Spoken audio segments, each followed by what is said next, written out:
Good evening, travelers of the strange and seekers of the unknown. Welcome to SL Tonight, where the boundaries of reality blur and the ordinary becomes extraordinary.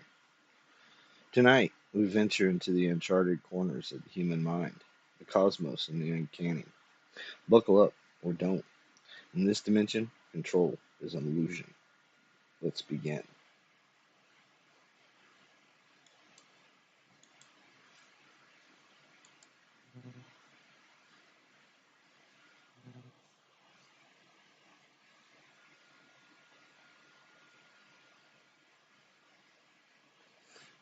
It was raining, and sheets of water blew along the row of pumps at the edge of the filling station. A tree across the highway bent against the wind. Shadrach Jones stood just inside the doorway of the little building, leaning against an oil drum. The door was open, and gusts of rain blew onto the wood floor. It was late, the sun had set, and the air was turning cold. Shadrach reached into his coat and brought out a cigar. He bit the end of it and lit it carefully, turning away from the door. In the gloom, the cigar burst into life, warm and glowing. Shadrach took a deep draw. He buttoned his coat around him and stepped out onto the pavement. "Darn," he said. "What a night."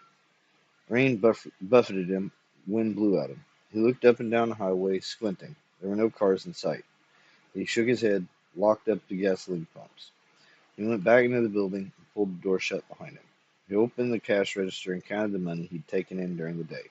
It wasn't much. Not much, but enough for one old man. Enough to buy him tobacco and firewood and magazines so that he could be comfortable as he waited for the occasional cars to come by. Not very many cars came along the highway anymore. The highway had begun to fall into disrepair. There were many cracks in its dry, rough surface, and most cars preferred to take the big state highway that ran beyond the hills. There was nothing in Derryville to attract them, to make them turn toward it. Derryville was a small town, too small to bring in any of the major industries, too small to be very important to anyone. Sometimes hours went by without Shadrach tensed. His fingers closed over the money. From outside came a sound. The melodic ring of the signal wire stretched along the pavement. Ding! Shadrach dropped the money into the till and pushed the door closed. He stood up slowly and walked towards the door, listening. At the door, he snapped off the light and waited in the darkness, staring out. He could see no car there. The rain was pouring down, swirling with the wind, clouds of mist moving along the road, and something was standing beside the pumps. He opened the door and stepped out.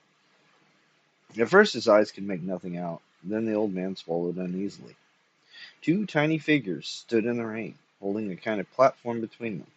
Once they might have gaily dressed in bright garments, but now their clothes hung limp and sodden, dripping in the rain. They glanced half-heartedly at Shadrach. The water streaked their tiny faces, great drops of water. Their robes blew about them with the wind, lashing and swirling. On the platform something stirred. A small head turned wearily, peering at Shadrach. In the dim light, a rain-streaked helmet glinted dully.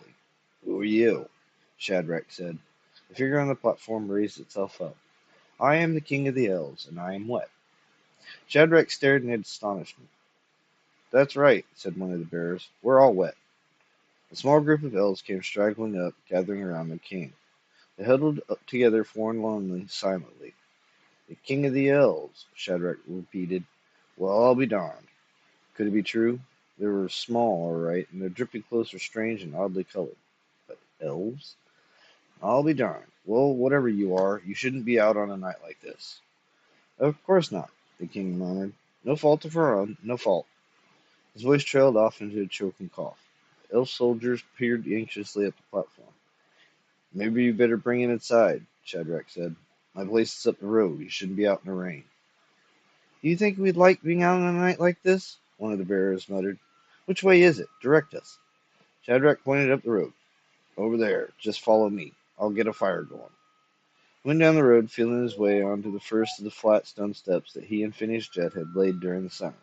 At the top of the steps, he looked back. The platform was coming slowly along, swaying a little from side to side.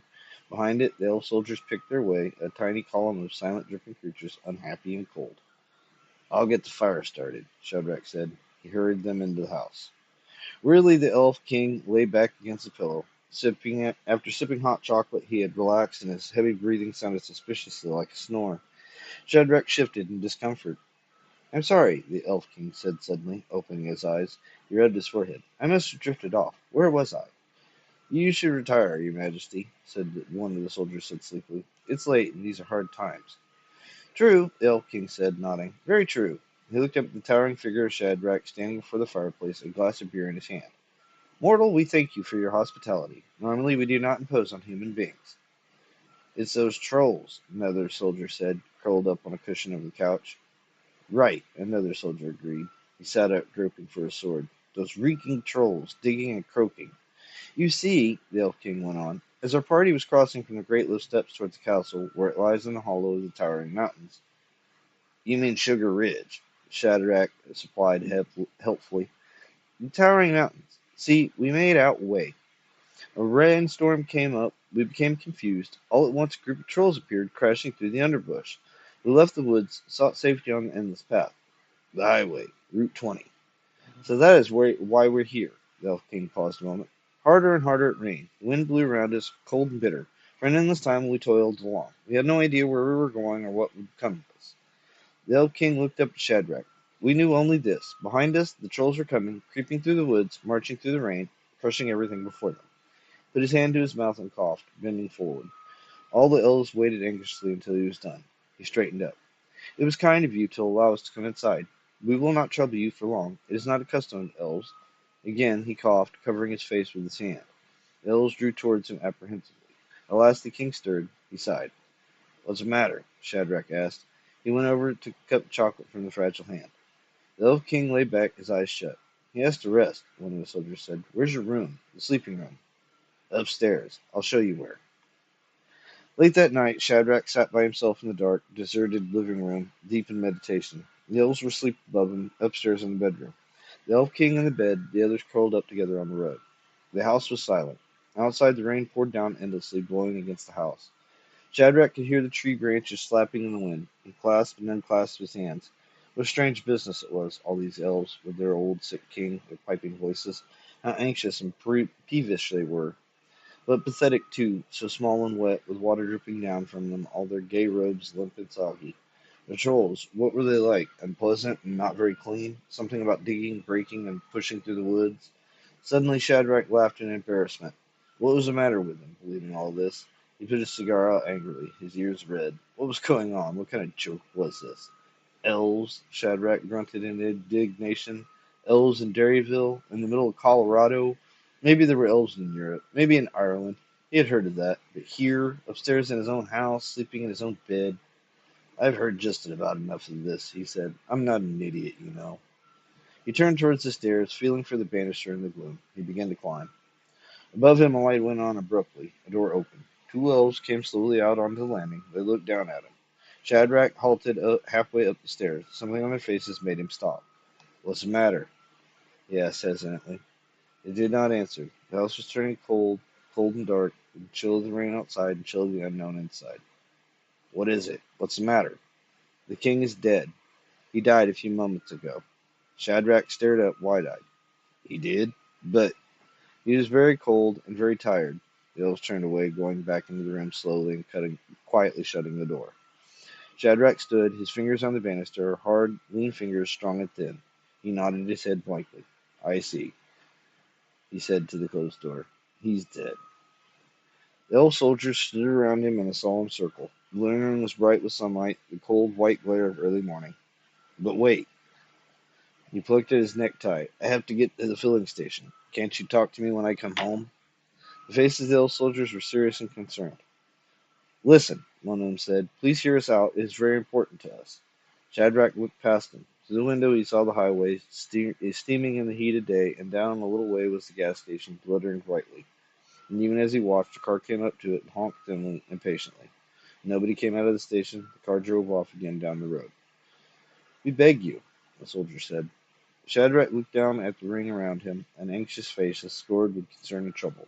Strangely, he had always thought of elves as carefree beings, flitting without worry or sense. Go ahead. I'm listening. Went over to the big chair and sat down. The elves came up around him. They conversed among themselves for a moment, whispering, murmuring distantly. Then they turned towards Shadrach. The old man waited, his arms folded. We cannot be without a king, one of the soldiers said. We could not survive, not these days. The trolls, another added. They multiply very fast. They're terrible beasts. They're heavy and ponderous, crude. bad smelling. The odor of them is awful.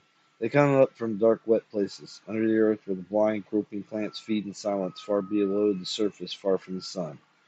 Well, you ought to elect a king then, Shadrach suggested. I don't see any problem there. We do not elect king of the elves, the soldier said. The old king must name his successor. Oh, Shadrach replied. Well, there's nothing wrong with that method. As our old king lay dying, a few distant words came forth from his lips, the soldier said.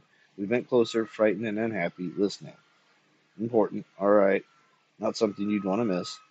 He spoke the name of him who will lead us. Good, you caught it then. Well, where's the difficulty? The name he spoke was your name. Shadrach stared. Mine? The dying king said, make him, the towering mortal, your king. Many things will come if he leads the elves into battles against the trolls. I see the rising once again of the elf empire as it was in the old days, as it was before. Me? Shadrach leapt up. Me, king of the elves? Shadrach walked about the room, his hands in his pockets. Me, Shadrach Jones, king of the elves. He grinned a little. I sure never thought of it before. He went to the mirror over the fireplace and studied himself. He saw his thin graying hair, his bright eyes, dark skin, his big Adam's apple. King of the elves, he said. King of the elves. Wait till Phineas Judd hears about this. Wait till I tell him. Phineas Judd would certainly be surprised. Above the filling station, the sun shone high in the clear blue sky. Phineas Judd sat playing with the accelerator of his old Ford truck. The motor raced and slowed. Phineas reached over and turned the ignition key off, and then rolled the window all the way down. What'd you say? He asked. He took off his glasses and began to polish them, still rims between his slender, deft fingers that were patient from years of practice. He restored his glasses to his nose and smoothed what remained of his hair into place. What was it, Shadrach? Let's hear that again. I'm king of the elves, Shadrach repeated. He changed position, bringing his other foot up on the running board. Who would have thought it? Me, Shadrach Jones, king of the elves. Phineas gazed at him. How long have you been king of the elves, Shadrach? Since the night before last. I see. The night before last. I see. And what, may I ask, occurred the night before last? The elves came to my house. When the old king died, he told them that. The truck came rumbling up, and the driver leapt out. Water, he said. Where the hell is the hose? Shadrach turned reluctantly. I'll get it. He turned back to Phineas. Maybe I'll talk to you tonight when you come back from town. I want to tell you the rest. It's very interesting. Sure, Phineas said, starting up his little truck. Sure, Shadrach. I'm very interested to hear. He drove off down the road. Later in the day, Dan Green ran up his flivver up to the filling station. Hey, Shadrach, come over here. I want to ask you something. Shadrach came out of his little house, holding a waste rag in his hand. What is it? Come here. Dan leaned out the window, a wide grin on his face, splitting his face from ear to ear. Let me ask you something, will you? Sure. Is it true? Are you really the king of the elves? Shadrach flushed a little. I guess I am, he admitted, looking away. That's what I am, all right. Dan's grin faded. Hey, you trying to kid me? What's the gag? Shadrach became angry. What do you mean? Sure, I'm the king of the elves. And anyone who says I'm not. All right, Shadrach, Dan said, starting up the flivver quickly. Don't get mad. I was just wondering. Shadrach looked very strange. All right, Dan said. You don't hear me arguing, do you? By the end of the day, everyone around knew about Shadrach and how he had suddenly become king of the elves. Pop Ritchie, who ran the Lucky Store in Derryville, claimed Shadrach was doing it to drum up trade for the filling station. He's a smart old fellow, Pop said. Not very many cars go along there anymore. He knows what he's doing. I don't know, Dan Green disagreed. You should hear him. I think he really believes it. King of the elves, they all began to laugh. Wonder what he'll say next. Phineas Judd pondered. I've known Shadrach for years. I can't figure it out. He frowned, his face wrinkled and disapproved. I don't like it. Dan looked at him. Then you think he believes it? Sure, Vinny said. Maybe I'm wrong, but I really think he does. But how could he believe it? Pop asked. Shadrach is no fool. He's been in business for a long time. He must be getting something out of it, the way I see it. But what if it isn't to build up the filling station? Why don't you know what he's getting? His gold-toothed son. What? Pop demanded. He's got a whole kingdom to himself, that's what, to do with what he wants. How would you like that, Pop? Wouldn't you like to be king of the elves and not have to run this old store anymore? There isn't anything wrong with my store, Pop said. I ain't ashamed to run it. Better than a clothing salesman. Dan flushed. Nothing wrong with that either. He looked at Phineas. Isn't that right? Nothing wrong with selling clothes, is there, Phineas? Phineas was staring down at the floor. He glanced up. What? What was that? What was you thinking about? Pop wanted to know. You looked worried. I'm worried about Shadrach. He's getting old, sitting out there by himself all the time in the cold weather with rainwater running over the floor. It blows something awful in the winter along the highway. Then you do think he believes it, Dan persisted. You don't think he's getting something out of it. Phineas shook his head absently and did not answer. Laughter died down. They all looked at one another. That night, as Shadrach was walking up the filling station, a small figure came toward him from the darkness. Hey, Shadrach called out. Who are you? An elf soldier came into light, blinking. He was dressed in a little gray robe, buckled at the waist with a band of silver. On his feet were little leather boots. He carried a short sword at his side. I have a serious message for you, the elf said. Now where did I put it? He searched his robe while Shadrach waited. The elf brought out a tiny scroll and unfastened it, breaking the wax expertly. He handed it to Shadrach. What's it say? He bent over, his eyes close to the vellum. I don't have my glasses on. Can't quite make out these little letters. The trolls are moving. They've heard that the old king is dead and they're rising in hills and valleys around. They will try to break the elf kingdom into fragments and scatter the elves. I see. Before your new king can really get started. That's right. The elf soldier nodded. This is a crucial moment for the elves. For centuries, their existence has been precarious. There are so many trolls, and elves are very frail and often take sick. Well, what should I do? Are there any suggestions? You're supposed to meet with us under the great oak tonight. We'll take you into the elf kingdom, and you and your staff will plan and map the defense of the kingdom. What? Shadrach looked uncomfortable. But I haven't eaten dinner. In my gas station, tomorrow is Saturday and a lot of cars. But you are king of the elves, the soldier said. Shadrach put his hand to his chin and rubbed it slowly. That's right, he replied. I am, ain't I? The elf soldier bowed. I wish I'd have known this sort of thing was going to happen, Shadrach said. I didn't suppose being king of the elves. He broke off, hoping for an interruption. The old soldier watched him calmly without expression. Maybe you ought to have someone else as your king, Shadrach decided. I don't know very much about war and things like that, fighting and all that sort of business. He paused, shrugging his shoulders. It's nothing I've ever raised in. They don't have wars here in Colorado. I mean, they don't have wars between human beings. Still, the elf soldier remained silent. Why was I picked? Shadrach went on helplessly, twisting his hands. I don't know anything about it. What made him go and pick me? Why didn't he pick somebody else? He trusted you, the elf said. You brought him inside your house, out of the rain. He knew that you expected nothing for it, and that there was nothing you wanted. He had known a few who had gave and asked nothing back. Oh. Shadrach thought it over. Last he looked up. Well, what about my gas station? And my house? What will they say? Dan Green popped down at the store. The elf soldier moved away, out of the light. I have to go. It's getting late. And at night, the trolls come out. I don't want to be too far away from the others. Sure, Shadrach said. Trolls are afraid of nothing now that the old king is dead. They forage everywhere. No one is safe. Where do you say the meeting is to be, and what time? At the Great Oak. When the moon sets tonight, just as it leaves the sky. I'll be there, I guess. I suppose you're right. The king of the elves can't afford to let his kingdom down when it needs him most. He looked around, but the elf soldier was already gone.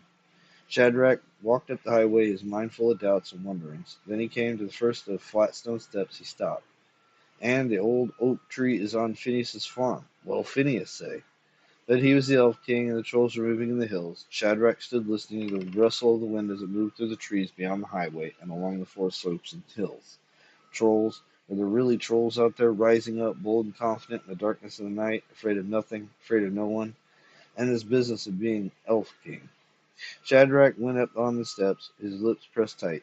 When he reached the top of the stone steps, the last rays of sunlight had already faded. It was night. Phineas Judd stared out the window. He swore and shook his head. Then he went quickly to the door and ran out onto the porch. In the cold moonlight, a dim figure was walking slowly across the lower field, coming towards the house along the cow trail. Shadrach! Phineas cried. What's wrong? What are you doing out this time of night? Shadrach stopped and put his fist stubbornly on his hips. You go back home. What's got into you? I'm sorry, Phineas. I'm sorry I have to go over your land, but I have to meet somebody at the old oak tree. At this time of night? Shadrach bowed his head. What's the matter with you, Shadrach? Who in the world are you going to meet in the middle of the night on my farm? I have to meet with the elves. We're going to plan out the war with the trolls. Well, I'll be damned, Phineas Judd said. Went back inside the house and slammed the door. For a long time he stood thinking. Then he went back out on the porch again. What did you say you were doing? You don't have to tell me, of course, but I have to meet the elves at the old oak tree. We must have a general council of war against the trolls. Yes, indeed, the trolls. I have to watch for the trolls all the time. Trolls are everywhere, Shadrach stated, nodding his head. I never realized it before. You can't forget them or ignore them. They never forget you. They're always planning, watching you. Phineas gaped at him, speechless. Oh, by the way, Shadrach said, I may be gone for some time. Depends on how long this business is going to take. I haven't had much experience in fighting trolls, so I'm not sure. But I'd wonder if you'd mind looking after the gas station for me, about twice a day, maybe once in the morning, once at night. Make sure no one's broken in or anything like that. You're going away? Phineas came quickly down the stairs. What's all this about trolls? Why are you going? Shadrach patiently repeated what he had said. Well, what for? Because I'm the Elf King. I have to lead them. There was a silence. I see, Phineas said at last. That's right, you did mention it before, didn't you? But, Shadrach, why don't you come inside for a while and you can tell me about the trolls and drink some coffee and... Coffee? Shadrach looked up the pale moon above him, the moon in the bleak sky. The world was still and dead and the night was very cold, and the moon would not be setting for some time. Shadrach shivered. It's a cold night, Phineas urged. Too cold to be out. Come on in. I guess I have a little time, Shadrach admitted. A cup of coffee wouldn't do any harm. But I can't stay very long. Shadrach stretched his leg out inside. This coffee sure tastes good, Phineas. Phineas sipped a little, put his cup down. The living room was quiet and warm. It was a very neat little living room with solemn pictures on the walls, gray and interesting pictures that minded their own business. In the corner was a small reed organ with sheet music carefully arranged on top of it. Shadrach noticed the organ and smiled. You still play, Phineas? Not much anymore. The bellows don't work right. One of them won't come back up. I suppose I could fix it sometime. If I'm around, I mean. That'd be fine, Phineas said. I was thinking of asking you. Remember how you used to play Billy and Dan Green came up with the lady that worked for Pop during the summer, the one who wanted to open a pottery shop? I sure do. Presently, Shadrach went and set down his coffee cup and shifted in his chair. You want more coffee? Phineas asked quickly. He stood up. A little more. Maybe a little, but I have to get going pretty soon. It's a bad night to be outside. Shadrach looked through the window. It was darker. The moon had almost gone down. The fields were stark. Shadrach shivered. I wouldn't disagree with you, he said. Phineas turned eagerly. Look, Shadrach, you go on home where it's warm. You come out and fight trolls some other night. There'll always be trolls. You said so yourself. Plenty of time to do that later when the weather's better, when it's not so cold. Shadrach rubbed his forehead wearily. You know, it all seems like some sort of crazy dream. When did I start talking about elves and trolls? When did it all begin? His voice trailed off. Thank you for the coffee. He got slowly to his feet. It warmed me up a lot, and I appreciate the talk. Like old times, you and me sitting here the way we used to. Are you going? Phineas hesitated. Home? I think I better. It's late. Phineas got quickly to his feet. He led Shadrach to the door, one arm around his shoulder. All right, Shadrach, you go on home. Take a good hot bath before you go to bed. It'll fix you up. Maybe just a little snort of brandy to warm the blood. Phineas opened the front door and then went slowly down the porch steps onto the cold, dark ground. Yes, I guess I'll be going, Shadrach said. Good night. You go on home, Phineas patted him on the arm. You run along home, take a good hot bath, and go straight to bed. That's a good idea. Thank you, Phineas. I appreciate your kindness. Shadrach looked down at Phineas's hand on his arm. He had not been that close to Phineas for years. Shadrach contemplated the hand. He wrinkled his brow, puzzled. Phineas's hand was huge and rough, and his arms were short. His fingers were blunt, his nails broken and cracked, almost black, or so it seemed in the moonlight. Shadrach looked up at Phineas. Strange, he murmured. What's strange, Shadrach? In the moonlight, Phineas's face seemed oddly heavy and brutal. Shadrach had never noticed before how the jaw bulged, what a great protruding jaw it was. The skin was yellow and coarse, like parchment. Behind the glasses, the eyes were two stones, cold and lifeless. The ears were immense, the hair stringy and matted. Odd that he'd never noticed it before, but he'd never seen Phineas in the moonlight. Shadrach stepped away, studying his old friend. From a few feet off, Phineas Judd seemed unusually short and squat. His legs slightly bowed. His feet were enormous, and then there was something else. What is it? Phineas demanded, beginning to grow suspicious. Is there something wrong? Something was completely wrong, and he'd never noticed it, not in all the years they'd been friends. All around Phineas Judd was an odor, a faint, pungent stench of rot, of decaying flesh, damp and moldy. Shadrach glanced slowly about him. Something wrong? He echoed. No, I wouldn't say that. By the side of the house was an old rain barrel, half fallen apart. Shadrach walked over to it. No, Phineas, I wouldn't say there's something wrong. What are you doing? Me? Shadrach took hold of one of the barreled staves and pulled it loose. He walked back to Phineas, carrying the barrel stave carefully. I'm king of the elves. Who or what are you? Phineas roared and attacked with his great murderous shovel hands. Shadrach smashed him over the head with the barrel stave. Phineas barreled with rage and pain. At the shattering sound, there was a clatter and frown from underneath the house from a furious horde of bounding, leaping creatures. Dark bent over things, their bodies heavy and squat, their feet and heads immense. Shadrach took one look at the flood of dark creatures pouring out from Phineas's basement. He knew what they were. Help! Shadrach shouted. Trolls, help! The trolls were all around him, grabbing hold of him, tugging at him, climbing up him, pummeling his face and body. Shadrach fell to with the barrel stave, swimming again and again, kicking trolls with his feet, whacking them with his barrel stave. There seemed to be hundreds of them. More and more poured out from under Phineas's house, a surging black tide of pot-shaped creatures, their great eyes and teeth gleaming in the moonlight. Help! Shadrach cried again, more feebly now. He was getting winded. His heart labored painfully. A troll bit his wrist, clinging to his arm. Shadrach flung it away, pulling loose from the horde, clutching his trouser legs. He barrel staved, rising and falling. One of the trolls caught hold of the stave. A whole group of them helped, wrenching furiously, trying to pull it away. Shadrach hung on desperately. Trolls were all over him, all on his shoulders, clinging to his coat, riding his arms, his legs, pulling his hair. He heard a high-pitched clarion call from a long way off, the sound of some distant golden trumpet echoing in the hills. The trolls suddenly stopped attacking. One of them dropped off Shadrach's neck, another let go of his arm. The call came again, this time more loudly. The elves! A troll rasped. He turned and moved towards the sound, grinding his teeth and spitting with fury. Elves! The trolls swarmed forward, a growing wave of gnashing teeth and nails, pushing furiously towards the elf columns. The elves broke formation and joined battle, shouting with wild joy in their shrill, piping voices. The tide of trolls rushed against them, troll against elf, shovel nails against golden sword, biting jaw against dagger. Kill the elves! Death to the trolls! Onward! Forward! Shadrach fought desperately with the trolls that were still clinging to him. He was exhausted, panting, gasping for breath. Blindly he whacked on, kicking and jumping, throwing trolls away from him, through the air and across the ground. How long the battle raged, Shadrach never knew. He was lost in a sea of dark bodies, round and evil-smelling, clinging to him, tearing, biting, fastening to his nose and hair and fingers. He fought silently, grimly. All around him the elf legions clashed with the troll horde, little groups of struggling warriors on all sides. Suddenly Shadrach stopped fighting. He raised his head, looked uncertainly around him. Nothing moved. Nothing was silent. Everything was silent. The fight had ceased. A few trolls had still clung to his arms and legs. Shadrach whacked one with the barrel stave. It howled and dropped to the ground. He staggered back, struggling with the last troll, who hung tenaciously to his arm. Now you! Shadrach gasped. He pried the troll loose and flung it into the air. The troll fell to the ground and scuttled off into the night. There was nothing more.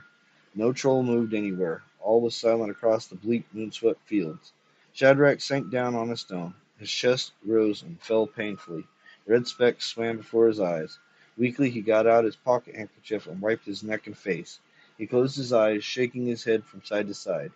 When he opened his eyes again, the elves were coming toward him, gathering their legion together again. The elves were disheveled and bruised. Their golden armor was gashed and torn. The helmets were bent or missing. Most of their scarlet plumes were gone. Those that still remained were drooping and broken. But the battle was over. The war was won. Troll hordes had been put to flight. Shadrach had got slowly to his feet. The elf warriors stood around him in a circle, gazing up at him with silent respect. One of them helped steady him as he put his handkerchief away in his pocket. Thank you, Shadrach murmured. Thank you very much. The trolls have been defeated, an elf stated, still awed by what had happened. Shadrach gazed around at the elves. There were many of them, more than had ever been seen before. All the elves turned out for the battle. They were grim-faced, stern with the seriousness of the moment, weary from the terrible struggle. Yes, they're gone, all right, Shadrach said. He was beginning to get his breath. That was a close call. I'm glad you fellows came when you did. I was just about finished fighting them all off by myself. All alone, the king of the elves held off the entire troll army, an elf announced shrilly. Eh? Shadrach said, taken aback. Then he smiled. That's true. I did fight them alone for a while. I did hold off trolls all by myself, the whole darn troll army. There is more, an elf said. Shadrach blinked. More? Look over here, O king, mightiest of all the elves. This way, to the right. The elves led Shadrach over. What is it? Shadrach murmured, seeing nothing at first. He gazed down, trying to pierce the darkness. Could we have a torch over here? Some elves brought out pine torches. There, on the frozen ground, lay Phineas Judd on his back. His eyes were blank and staring, his mouth half open. He didn't move. His body was cold and stiff. He is dead, an elf said solemnly. Shadrach gulped in a sudden alarm. Cold sweat stood out abruptly on his forehead. My gosh, my old friend, what have I done? You have slain the great troll. Shadrach paused. What? You have slain the great troll, leader of all the trolls. This has never happened before, another elf exclaimed excitedly. The great troll has lived for centuries. Nobody imagined he could die. This is our most historic moment. All the elves gazed down at the silent form with awe mixed with more than a little fear. Oh, go on, Shadrach said. That's just Phineas Judd. But as he spoke, a chill moved up his spine. He remembered what he'd seen a little while before as he stood close by Phineas as the dying moonlight crossed his old friend's face. Look! One of the elves bent over and unfastened Phineas's blue serge vest. He pushed the coat and vest aside. See? Shadrach bent down to look. He gasped. Underneath Phineas Judge's blue serge vest was a suit of mail and a crusted mesh of ancient rusted iron fastened tightly around the squat body. On the mail stood an engraved insignia, dark and time-worn, embedded with dirt and rust, a moldering, half-obliterated emblem. The emblem of a crossed owl leg and toadstool, the emblem of the great troll. Golly, Shadrach said, I killed him. For a long time he gazed silently down, then slowly realization began to grow on him. He straightened up, a smile forming on his face. What is it, O king? An elf piped. I just thought of something, Shadrach said. I just realized that since the great troll is dead and the troll army has been put to flight, he broke off. All the elves were waiting. I thought maybe if you don't need me anymore. The elves listened respectfully. What is it, mighty king? Go on. I thought maybe now I can go back to the filling station and not be king anymore. Shadrach glanced hopefully around at them. Do you think so? With the war over and all, with him dead, what do you say? For a time the elves were silent. They gazed unhappily down at the ground. None of them said anything. At last they began moving away, collecting their banners and pennants. Yes, you may go back, an elf said quietly. The war is over. The trolls have been defeated. You may return to your filling station, if that's what you want. A flood of relief swept over Shadrach. He straightened up, grinning from ear to ear. Thanks. That's fine. That's really fine. That's the best news I've heard in all my life. Although, just a side note here, isn't he worried that anybody's going to be like, hey, this dude's like gone now? Like, nobody going to notice Phineas is missing? Anyway, thanks an awful lot, he grinned at the silent elves. Well, I guess I'll be running along then. It's late and cold. It's been a hard night. I'll see you around. The elves nodded silently. Fine. Well, good night. Shadrach turned and started along the path. He stopped for a moment, waving back at the elves. It was quite a battle, wasn't it? We really licked them. He hurried along the path. Once again he stopped, looking back and waved. Sure glad I could help out. Well, good night. Two of the elves waved, but none of them said anything. Shadrach Jones walked slowly towards his place. He could see it from the rise, the highway that few cars traveled, the filling station falling to ruin, the house that may not last as long as himself, and not enough money coming in to repair them or buy better location. He turned around and went back. The elves were still gathered there in the silence of the night. They had not moved away. I was hoping you hadn't gone, Shadrach said, relieved. And we were hoping you would not leave, said a shoulder. Shadrach kicked the stone. It bounced through the tight silence and stopped. The elves were still watching him. Leave? Shadrach asked. And me, king of the elves? Then you will remain our king? An elf cried. It's a hard thing for a man of my age to change, to stop selling gasoline and suddenly be a king. It scared me for a while, but it doesn't anymore. You will? You will? Sure, said Shadrach Jones. The little circle of torches closed in joyously. In their light, he saw a platform like the one that had carried the old king of the elves. But this one was much larger, big enough to hold a man. A dozen of the soldiers waiting with proud soldiers under the shafts. The soldier gave him a happy bow. For you, sire. Shadrach climbed aboard. It was less comfortable than walking, but he knew this is how they wanted to take him to the kingdom of the elves.